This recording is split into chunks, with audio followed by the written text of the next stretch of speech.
दरिया खान मरी जी higher secondary school में साइंसी मेलो लगायो वियो, जंहिंमें शागिर्दनि पारां तैयार कयल मॉडल्स ऐं प्रोजेक्ट्स पेश कया विया। रिपोर्ट वाही वरियल सिंधी। हायर सेकेंडरी स्कूल दरिया खान मरी में एक ॾींहं जो साइंसी मेलो लगायो वियो, जंहिंमें शागिर्दनि पारां तमामु शानदार हैरत अंगेज़ मॉडल ऐं प्रोजेक्ट पेश कया। उन्हनि जी नुमाइश बि पिणु कई वई। शागिर्दनि पारां ठाहियल मुख़्तलिफ़ साइंसी प्रोजेक्टनि जो मुआइनो बि कयो वियो। साइंसी मेले में उस्तादनि ऐं शागिर्दनि भरपूर नमूने सां हिसो वरितो। उन मौक़े ते उस्ताद ऐं शागिर्दनि आवाज़ टीवी सां ॻाल्हाईंदे चयो त लॻायल साइंसी मेले में शागिर्दनि जी ॼाण में इज़ाफ़ो करण सां गॾु उन्हनि जे टैलेंट खे ज़ाहिर करे सघिजे थो। तारीख़ में ही पहिरियों दफ़ो आहे जो असां वटि साइंस कल्चर ऐं फ्लावर शो जे हवाले सां ही हिकिड़ी नुमाइश रखी वई आहे, जेके असांजी हायर अथॉरिटीज़ जे तरफ़ खां इंस्ट्रक्शन्स हुयूं।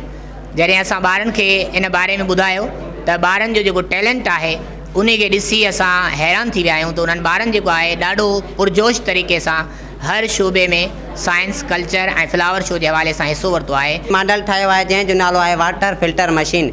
हिन ज़माने में केतिरा ई माण्हू के गंदो पाणी पीअंदा आहिनि, जीअं त नलकनि जो पाणी, दिले जो पाणी बिना साफ़ करे पीअंदा आहिनि ऐं केतिरनि ई बीमारियुनि जो शिकार बणिजनि था। तंहिं करे असां ही मॉडल ठाहियो आहे जेको पाणी खे बिल्कुलु साफ़ कंदो आहे ऐं उन में कैल्शियम कार्बोनेट खां माना पानी में हूंदो ई न आहे। तंहिं करे असां ठाहियो आहे। मॉडल एक्सप्रेस बनाए जो कि एक बहुत ताकतवर चीज़ है और बहुत हैवी लोड्स को जैसे पहाड़ों को तोड़ने में, ट्रेनों को ब्रेक लगाने में और बहुत सी चीज़ों में इस्तेमाल करती है। जैसे कि मशीन एक गाड़ी को ब्रेक नहीं लगा सकती, जिसकी वजह से हादसा हो जाते हैं, तो उसकी जगह पर हम मशीनों की जगह पर हम ऐसी चीज़ें यूज़ करें कि हादसा भी कम हो। साइंस ऐं कल्चर जे हवाले सां हिकिड़ो प्रोग्राम रखियो ऐं जंहिंमें मुख़्तलिफ़ ॿारनि जेका असां परफॉर्मेंस कई आहे, कंहिं साइंस जे हवाले सां, कंहिं कल्चर जे हवाले सां।